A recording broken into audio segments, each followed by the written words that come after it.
Coming So up really on Sophisticated Mom. rampage of dating many races, many professions, many different types of men, many different types of something. Just because you date somebody, it doesn't mean that you're going to attach yourself and marry them, right? Dedication, reservation, take a look inside your salvation. Do every good work, it takes patience, like a butterfly. Hi guys, Sophia here, and I'm back with another video. And what I want to talk about today is dating outside the box. Now, before we get into it, don't forget to subscribe to my channel, and also don't forget to hit the notification bell so you can stay updated on all my videos. And also don't forget to check the description box because I always put a lot of stuff in there, including my book For Single Women, which you can buy. So what do I mean by dating outside of the box? So a lot of people are stuck on the type of men that they date. And to me, you can have a type, but my whole thing is don't have a type. And I was definitely a serial person of this. My type was, oh, he needed to be 6'5", he needed to have a six-pack, he needed, just very superficial things. And even if your type is not superficial, there are definitely benefits to dating outside of the box. And these are some of the things that I'm going to mention, some things that I have noticed. That's when I learned what matters, what doesn't matter, what type of man. Like a lot of people want to go for the bad boys. I was one of them, and not the nerdy guy. What type of man will be better for you in the long-term future? And you won't, and I have a video on this which I'll link down, which you won't be attracted to necessarily the superficial or the things on the outside or the things that you think matter, but really you will start to understand the things that really do matter when you're not so connected to a specific type of man and you're willing to reach beyond what you feel you think you need, right?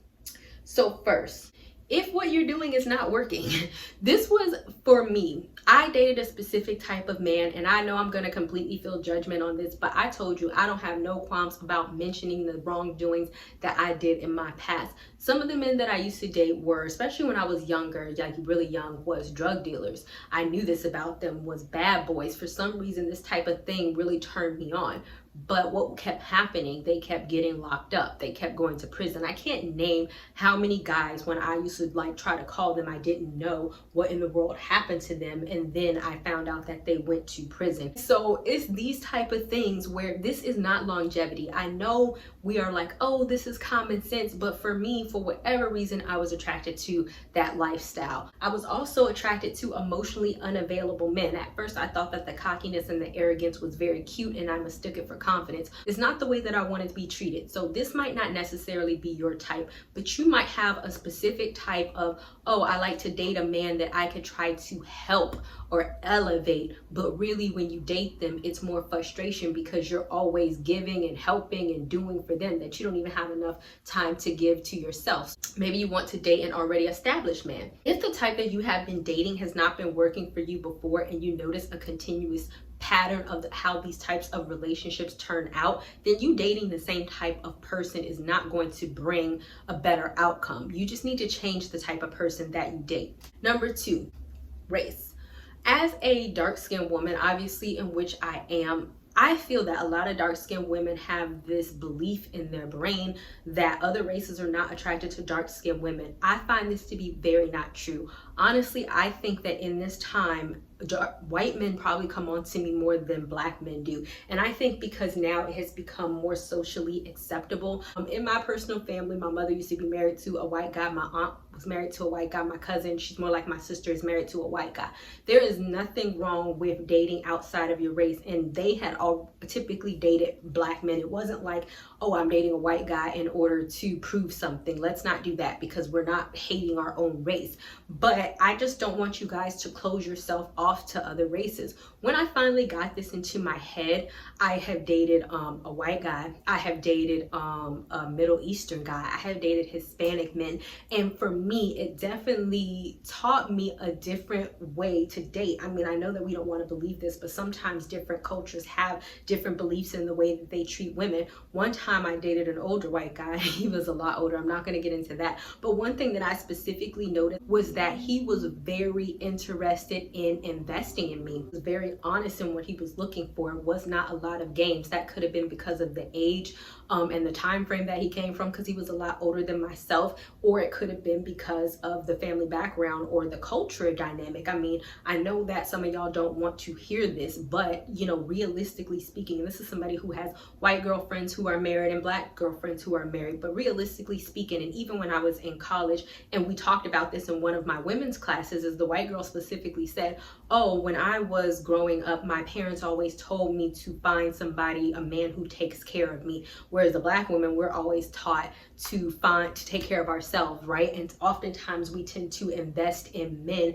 that we have to overly invest in or overly do. So sometimes if you're willing to date outside your race or some of these other cultures, you might notice a difference in the way that you're being treated. You might not. It's like you don't have to marry them. Going out on a date with them and just seeing if it's something that you like, there is absolutely nothing wrong with that. Number 3, reprioritize attraction. This was a big one for me. Like I said, I definitely had the type in the sense that they had to have a six-pack or something very superficial. Do we want to be attracted to the man that we're with?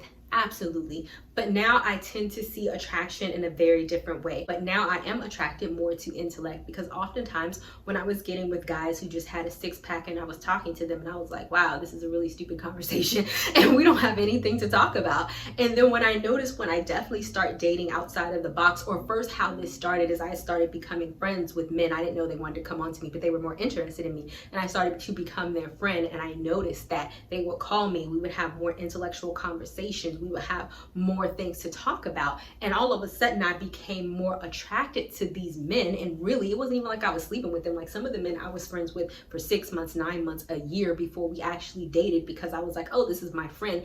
And it took me a while to learn that as I was getting to know them and talking to them and really seeing the stuff, like some of my friends, guy friends that I had not dated, I had not had any romantic or physical contact with, they would actually go more so above and beyond for me than what the people I was attracting would go. And really that is because before I really wasn't seeing them in that light, because I had prioritized attraction so much. But when I determined, or when I saw how some of my male friends were actually treating me, that's when I was like, you know what, let me go ahead and date this person and give them a chance, because they're really going above and beyond for me and doing more for me than what the real people that I'm dating are doing. And I think sometimes we can get so blinded by attraction that that's all we see, and we don't necessarily see that that person is not a good look, or they don't treat us the way that we want to be treated. But we're like, oh, but I gotta find man though. Fineness can only take you so far, and really everybody gets older, their looks can fade in any given time, right? And so that's why it's important to maybe look at other aspects aside from attraction. Do they have themselves established? Do they have goals? Do they have a house? This is not being a gold digger, but ultimately if you want to join yourself with somebody, you want a provider, you want somebody who can, you know, join your life with theirs, and you want to have a stable home, a stable life for you and your kids. These are not superficial things over somebody who is attractive, who every woman is coming on to, and they're gonna just switch between you and every other woman because they think they're so great. Sometimes you have to determine what matters in a relationship, what doesn't, and what you're willing to sacrifice. Maybe you don't necessarily need a 10, maybe you can go for a 7, maybe you can go for an 8, but if they treat you really well, you will notice that that 7 will elevate to a 10 because of how they value you. Number 4, realize that you deserve better. This was one of my things, is that I didn't necessarily see myself in the correct light. Like even as I was going to college, I was dating men who didn't go to college. Even after college, I was dating men who had dropped out of college and they didn't have goals. Is this all about college? No, but I think sometimes we kind of want to get a fixer-upper project. We want to be with men. I can upgrade you, I can help you.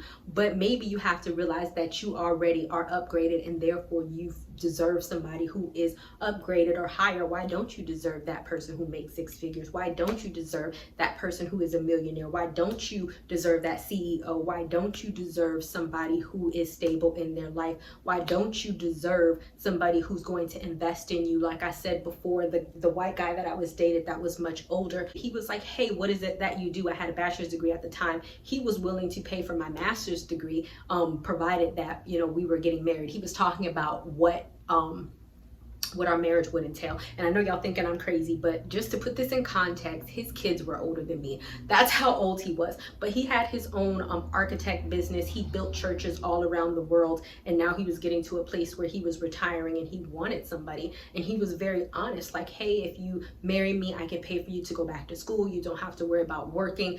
He taught me stuff. He gave me books to read. I mean, he really did take a personal investment, not only in my physical beauty, but also my intellect in determining what my goals were. And he was willing actually to provide for that. Why don't you deserve that? And see, had I not been willing to just say, hey, let me say yes to this date and let me go out with him and see what happens, that would have never happened. And even when he talked about the idea of marriage, he was like, if you don't like this house, because he had a house, he had a nice house, I can get you another house, these sort of things. So it's like, why don't you deserve that? You do deserve that. You don't always have to date maybe a fixer-upper project. You can always date somebody who is the top of the top. And if that's not normally your type, then maybe you should make it your type, because really try to get somebody who is willing to invest in you. And number 5, date different to see what you look like. As I talked about in my 20s, and that's even the thing with the older guy, I was just dating a whole bunch of people to see what I liked. I had just broken up with my ex, and I just knew that relationship did not work well. And I noticed that I had a type that always was continuously the same type of thing. And I just knew that I didn't want to do that anymore. So I really went on a rampage of dating many races, many professions, many different types of men, many different types of something. Just because you date somebody, it doesn't mean that you're going to attach yourself and marry them, right? So there's nothing wrong with dating different types of men, and I highly suggest it to see what it is that you like, because the type that you thought that you might like might not actually be your type. You might have a completely better type out there, but you're never going to determine that if you're not willing to date. So I'm not even saying that, oh, if you want to date outside of your race, then fully date outside of your race. Date Hispanic, date white, date Middle Eastern, date Italian, date European, date whatever, you know what I mean? Just don't be like, oh, Sophia said date outside her race, so now I'm just gonna go for white men. No, don't do that. Just date other people that you would not necessarily give a chance, and maybe you might be surprised on what it is that you like about them. And even if you're not like super sold on them, you know to take that with you to the next person that you date, or to look for that specific attribute. All right, guys, so those are the 5 things that I highly suggest with you dating outside of the box. I definitely hope that you got something from it.